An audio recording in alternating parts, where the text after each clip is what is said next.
TV पर संवाद और मैं हूं जागृति शुक्ला आपके साथ। आज मैं संवाद करने जा रही हूं अभिनेता से नेता बने उड़िया सिनेमा यानी कि बॉलीवुड का बड़ा नाम, जाना पहचाना नाम अनुभव मोहंती से। अनुभव जी बहुत बहुत स्वागत है आपका। थैंक यू और आपका बहुत बहुत धन्यवाद लोकसभा टीवी का भी, जो मुझे यहाँ पे आके बोलने का मौका दिया आप लोगों ने। मेरे हिसाब से ये आपका लोकसभा टीवी पर बतौर लोकसभा सांसद पहला इंटरव्यू मैं करने जा रही हूँ। पहला है ये मेरा। So I consider myself very fortunate. No, I can say even I am fortunate to come here in Lok Sabha TV. Thank you so and much. Thanks to you too and to your entire team. So आप राज्यसभा में रहे हैं और एक लंबा time आपने वहाँ पर स्पेंड किया है।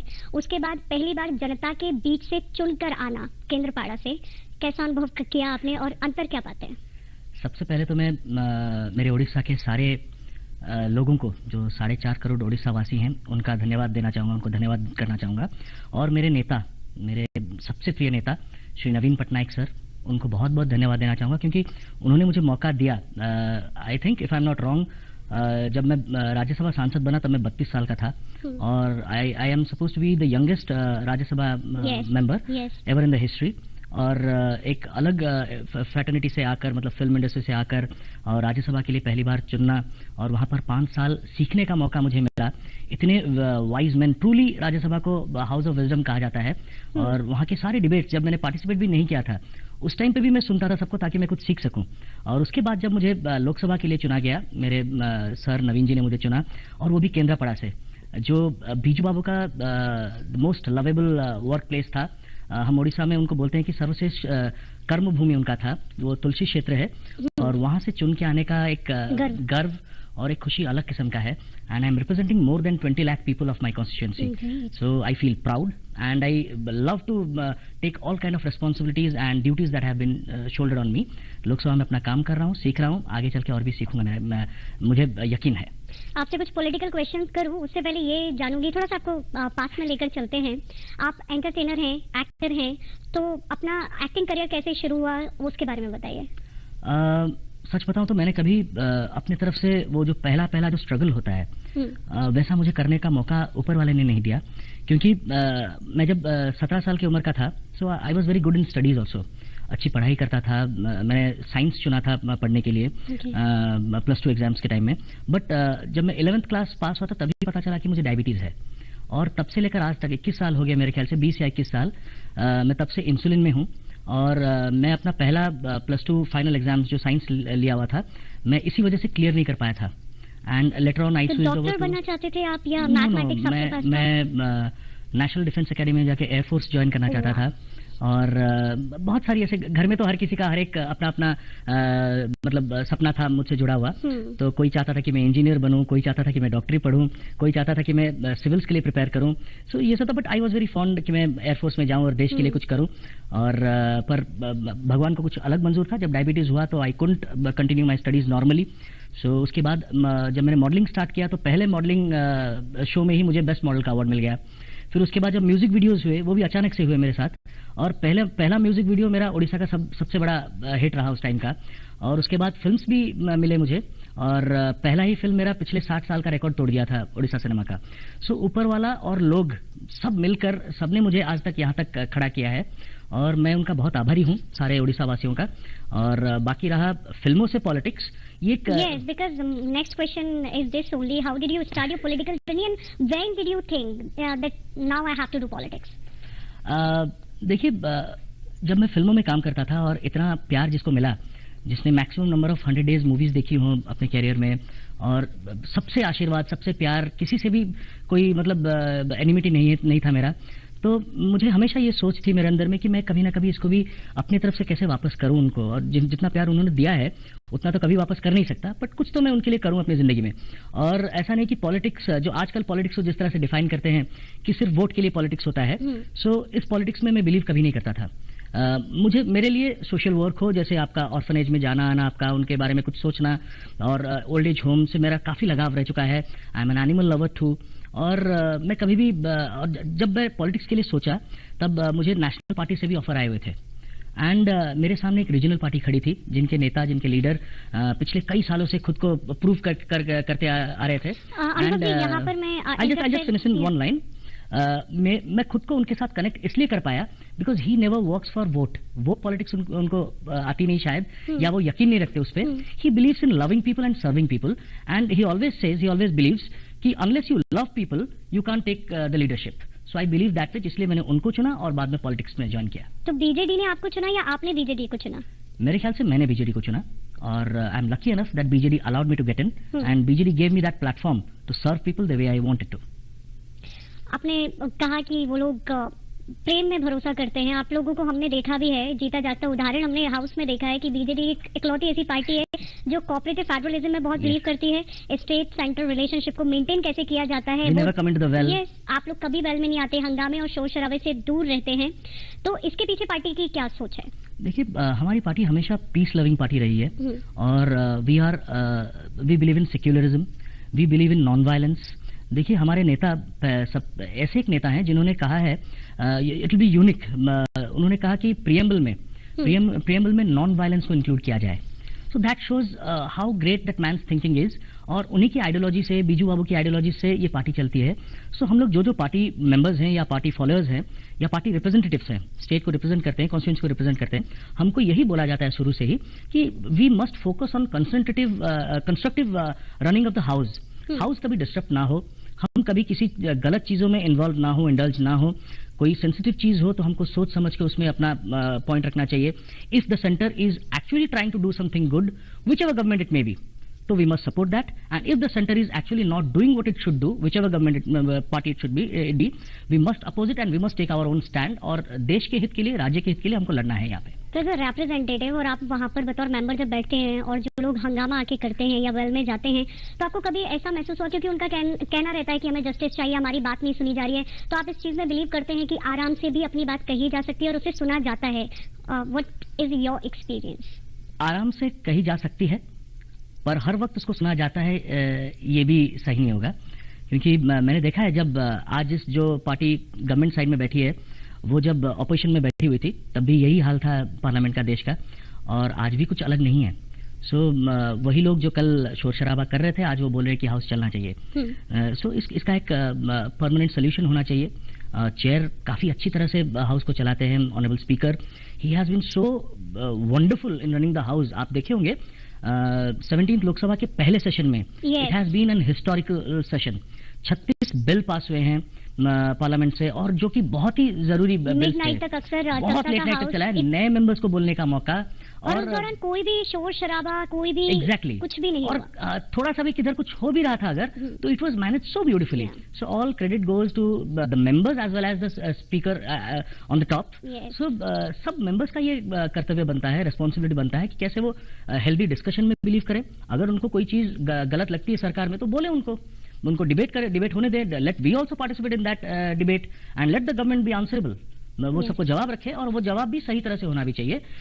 कभी कभी ऐसा लगता है कि मतलब कुछ चीजें जानबूझ के भी हो जाती हैं. वो लोग कहाँ से डिस्टर्ब होना चाहिए, कहाँ तक डिस्कशन चलना चाहिए, ऐसा उन लोगों में भी अंडरस्टैंडिंग है, ये भी लगता है हमको. तो आपका नाम भी ऐसा है कि आप ये लेते रहेंगे, यानी कि अनुभव इन सारी चीजों का.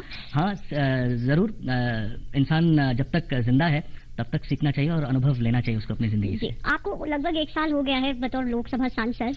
अपने क्षेत्र के, अपना संसदीय क्षेत्र जो आपका केंद्रपाड़ा है, वहाँ पर किस रोड मैप पर उसके विकास के लिए काम कर रहे हैं? देखिए, रोड मैप प्रॉपरली एक आप किस मिनिस्ट्री को सिलेक्ट करके करते हैं, उस हिसाब से रोड मैप बनता है. वो ऐसे अगर डिस्कशन करूं, it will take a really long time. But shortly अगर मैं बताना चाहूंगा तो इलेक्शन के दौरान वो टारगेट्स बताइए जो आपने अचीव किए और आपने सोचा है कि ये मुझे करना था और 1 साल में मैंने ये अचीव किया. I just come to that and मैं सारा चीज ओपनली ही बात करूंगा, कोई मुझे छुपाने वाली बात है ही नहीं मेरे पास. जब मैं लोकसभा के लिए कैंपेन कर रहा था इलेक्शन के दौरान, तब मैं लोगों से कुछ चीजों को सुन रहा था जो कि उनके लिए बहुत मायने रखती थी. जैसे रेलवे कनेक्टिविटी. आज तक भारत की आजादी के बाद से आज तक वहां पर एक रेलगाड़ी नहीं चली, रेलगाड़ी की सुविधाएं लोगों को नहीं मिली है. ये एक शर्मनाक बात होती है. और I don't want to blame anyone. ये तकलीफ इस बात को भी लेकर होती है जब पता चला हम लोग को उस टाइम पे कि मेरे से पहले जो सांसद थे वो हालांकि बीजेडी से ही थे उस टाइम पे, पर उनका दिल कहीं और किसी और पार्टी में लगा हुआ था, और रेलवे कनेक्टिविटी को लेकर he was more interested to take the connectivity to his own interest areas, जहां पर उनका इंटरेस्ट, वेस्टेड इंटरेस्ट है. सो लोगों तक, हम लोगों के प्रतिनिधि हैं, लोगों तक हमारा काम पहुंचना चाहिए. सो वो चीज जितना स्पीड वे में आगे बढ़ना चाहिए था उतना नहीं हुआ था. 1996 से ये मतलब सैंक्शन हुआ है प्रोजेक्ट, बट आज तक पेंडिंग है. पर मैं जीतने के बाद से रेगुलर टच में रहा हूं मिनिस्ट्री के साथ, and thanks to the state government and Naveen sir, thanks to the honourable minister of railways Piyush Goyal ji. जिन्होंने अच्छे से कंस्ट्रक्टिव वे में इस चीज को बहुत तेजी से आगे बढ़ाया है और पिछले एक साल में इस काम में बहुत गति आई है।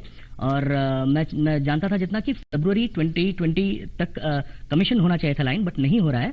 But still I am following up, शायद 1-2 महीने या 3 महीने में ये कमीशन हो जाएगा। फ्रेट कार्स चालू होंगे, फिर पैसेंजर गाड़ी भी होगी और उसके बाद अगर लोकल ट्रेन भी वहां तक कनेक्ट हो जाए, सो लॉट ऑफ यूथ और जो बैकवर्ड क्लासेस के हैं, जो ट्राइबल हैं, एससी हैं, वो लोग भी लोकल ट्रेन जो अपनी जगह को छोड़कर कहीं बाहर नहीं जा सकते, so they can directly come through the local train और सिटीज को कनेक्ट कर सकते हैं, अपना काम करके फिर शाम को घर वापस भी जा सकते हैं। So this is one aspect. And the second one is fisheries को लेकर वहां पर बहुत अच्छा स्कोप है, क्योंकि प्रॉन फार्मिंग और क्रैब फार्मिंग, फिश फार्मिंग वहां पे बहुत बड़े आकार में होती है। और मैं चाहता हूं कि जैसे फिश स्टोरेज होती है, -24 डिग्री सेंटीग्रेड में नॉर्मली स्टोर होता है फिश, जो 1 साल तक वैलिड होती है, लेकिन -40 डिग्री सेंटीग्रेड में अगर वो स्टोर किया जाए, जो कि पूरे भारत में बहुत कम कंपनीज, बहुत लिमिटेड कंपनीज उसको वो रेफ्रिजरेटर को मैन्युफैक्चर करती हैं, अगर उस टेक्नोलॉजी को मैं केंद्रापड़ा तक लेकर आ सकूं तो वो इनडेफिनाइट टाइम तक वो सेफ रहेगा, वो प्रोडक्ट, फिश, प्रॉन हो, क्रैब हो। सो वहाँ के फार्मर्स को एक बहुत स्कोप मिलेगा अपने फार्मिंग को, और अपने जो रेवेन्यू जनरेशन को वो बढ़ा सकेंगे, आगे ला पाएंगे। आपने फिशरीज, पोल्ट्री और सी फूड्स की बात की है। मैंने कुछ वक्त पहले जब union cabinet minister Giriraj Singh से इस बारे में बात की थी, तो वो बहुत ज्यादा रुचि लेते हैं इन सारी चीजों में। आपने उनसे बात की है अपने इस इशू को लेकर या फिर इसके डेवलपमेंट को लेकर? I am going to have memorandum from state government and from my side. और क्योंकि एक मिनिस्टर के पास जब मैं पहुंचूंगा, I don't want to reach there without full preparation. So मैं ground work I have been doing, I have been discussing with all section of people connected to it, और मेरे लोकल एमएलएस के support से और localites के support से क्या genuine problems कितने रह गए। I have a full fledged team working over there. So I think within a month और 2 the project will be ready, and बहुत जल्दी हम आएंगे ऑनरेबल मिनिस्टर से मिलने के लिए। और अगर उनका सहयोग रहे तो वहाँ पर एक जो अनएम्प्लॉयमेंट का एक बहुत बड़ा मुद्दा है, वो बहुत मायने पर सॉल्व हो पाएगा। और आप यंग हैं और बतौर युवा सांसद जब आप होते हैं तो आपके क्षेत्र के जो युवा होते हैं उनका भरोसा और ज्यादा बढ़ जाता है अपने लीडर में, और रिस्पॉन्सिबिलिटी आ जाती है।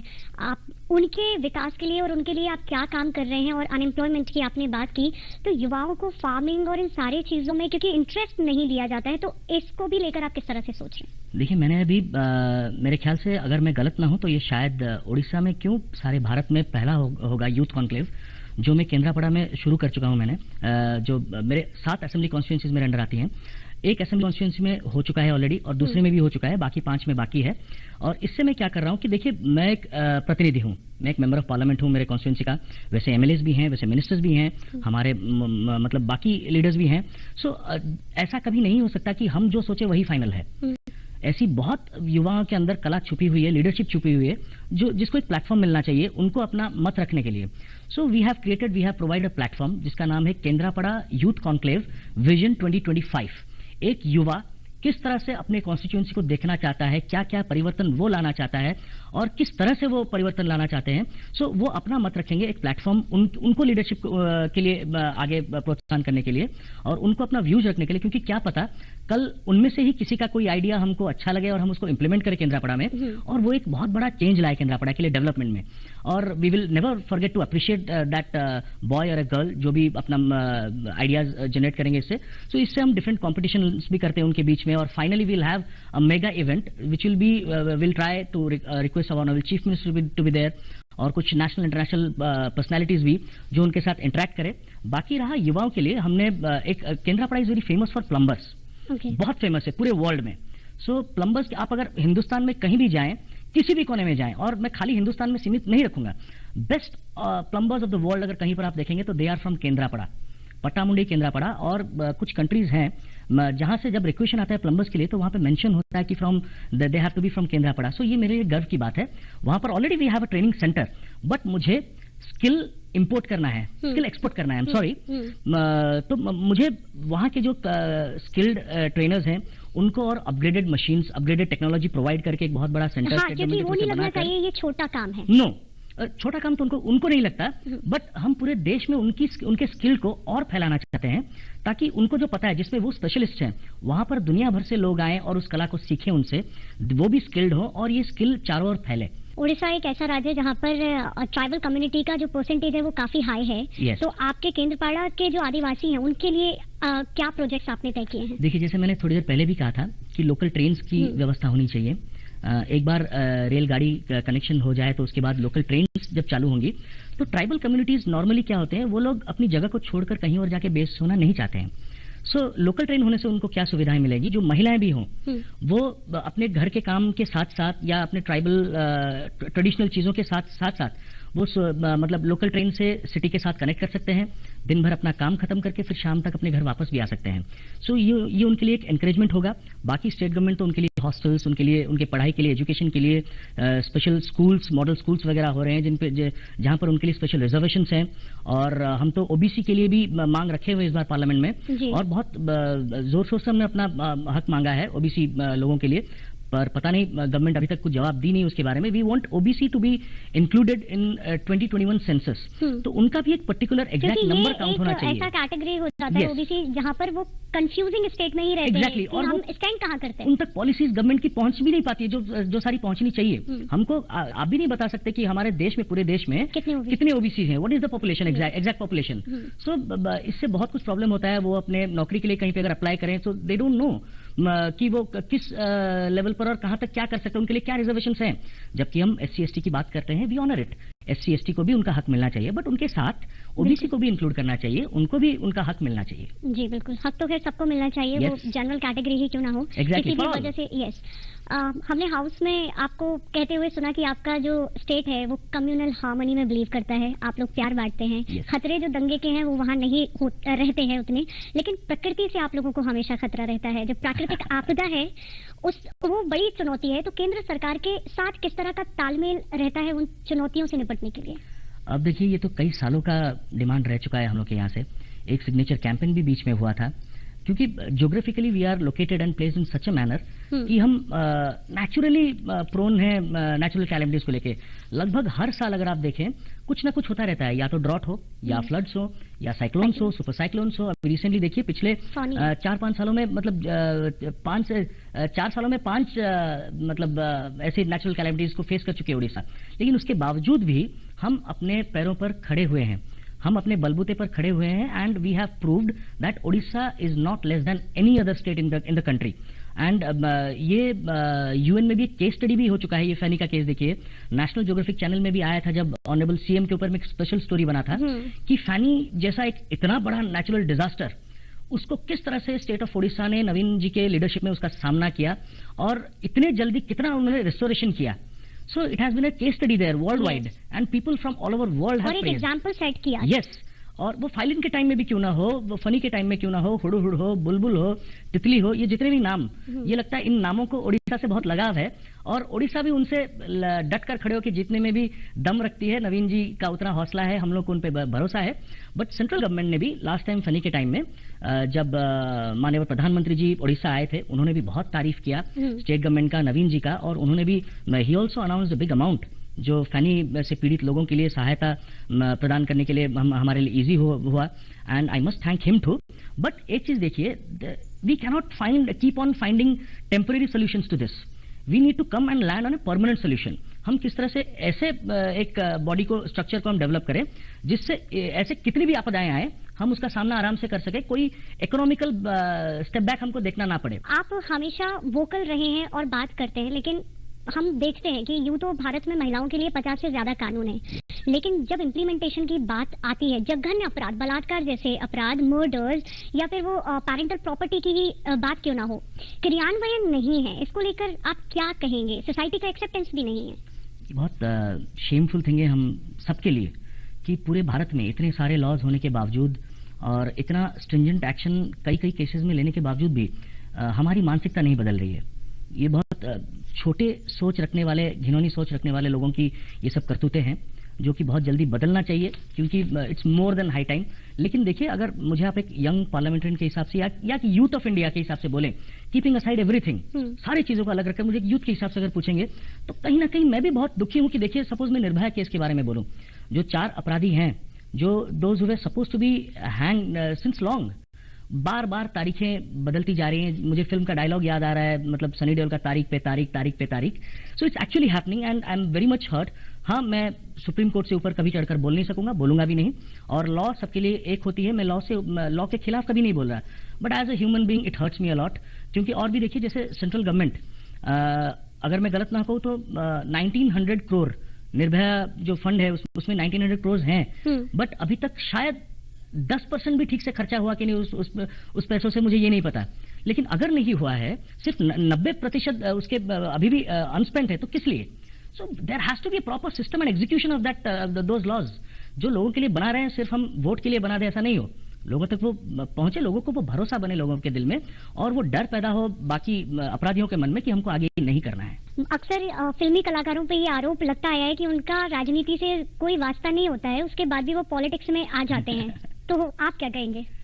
आई डोंट एग्री, बिकॉज फिल्म कलाकार को आप एक फिल्म कलाकार अगर आप बोलते हैं कि राजनीति से कोई वास्ता नहीं रखता है, इतने फिल्म कलाकार हैं, इतने टेलीविजन के कलाकार हैं, तो उनका वोटर आईडी भी छीन लिया जाए। उनको वोट देने का भी कोई अधिकार नहीं होना चाहिए, क्योंकि वोट देने से ही तो नेता चुनते हैं। हम देखते हैं कई बार हाउस में कि बहुत कम प्रेजेंस रहता है। Let me come to that also, I will wind up immediately my answer. अगर फिल्म कलाकारों को राजनीति से दूर दूर तक कोई लेना देना नहीं होता है, तो उनको अपना नेता चुनने का भी हक नहीं होना चाहिए। तो अगर उनको अपना नेता चुनने का हक है, तो वो खुद राजनीति में आने का भी हक रखते हैं, नेता बनने का भी हक रखते हैं, राजनीति से जुड़कर अच्छा राजनेता बनने का भी हक रखते हैं। आप देखिए, पास्ट हमारा कहता है, जो सुनील दत्त साहब के बारे में आप बोलिए, he was a tremendous leader, wonderful politician, I must say. Rajya Sabha में जया जी को देखिए, मतलब the way she is active, the way she is present. यहाँ Hema Malini ji, she is also present almost every time.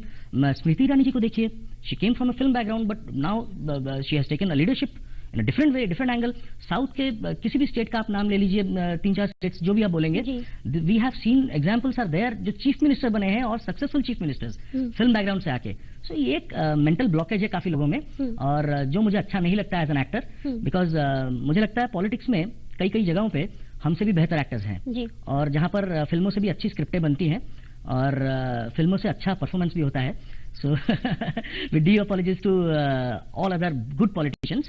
मेरा किसी को पॉइंट आउट करने का कोई उद्देश्य नहीं है, किसी को नीचा दिखाने का कोई उद्देश्य नहीं था। मेरा इतना कहने का था कि जो इंसान, वो कोई भी वर्ग से क्यों ना हो, अगर वो राजनीति के माध्यम से लोगों के लिए कुछ काम करना चाहते हैं, सेवा करना चाहता है लोगों का, सो ही मस्ट बी वेलकम्ड।